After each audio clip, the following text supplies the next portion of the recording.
So இந்த வீடியோவில் வந்து பார்த்தீங்கன்னா ஒரு மேஜிக் நம்பரை பற்றி தான் பார்க்க போகிறோம். அந்த மேஜிக் நம்பர் என்ன அப்படின்னா 1089 அப்படிங்கிற மேஜிக் நம்பர் தான். நீங்கள் ஏதாவது ஒரு 3 டிஜிட் நம்பரை வந்து நினச்சிக்கோங்க. நான் வந்து 764 அப்படிங்கிற நம்பரை எடுத்துக்க போகிறேங்க. ஸோ இப்போது 764 இருக்கு இல்லையா? ஸோ இந்த நம்பரை மைனஸ் அப்படியே வந்து தலைகீழ போடுங்க 467. ஸோ எடுத்துக்கிட்டிங்கன்னா 297 வருது.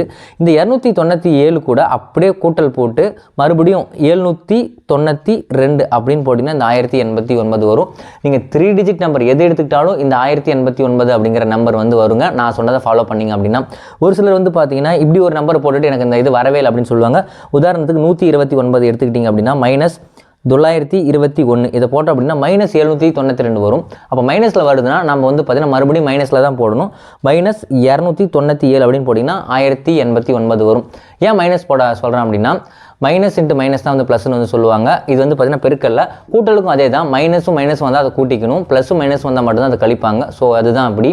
ஸோ இந்த மேஜிக் நீங்கள் இப்போ தான் தெரிஞ்சுக்கிறீங்க அப்படின்னா மறக்காமல் இந்த வீடியோக்கு ஒரு லைக் கொடுங்க. இந்த வீடியோ உங்கள் ஃப்ரெண்ட்ஸ் பார்த்தா நல்லா இருக்குன்னு நினச்சிங்கன்னா அவங்களுக்கு ஷேர் பண்ணுங்கள். இந்த வீடியோ மாதிரி நிறைய வீடியோ பார்க்கணும்னு நினச்சிங்கன்னா சேனலை சப்ஸ்கிரைப் பண்ணுங்கள். பை.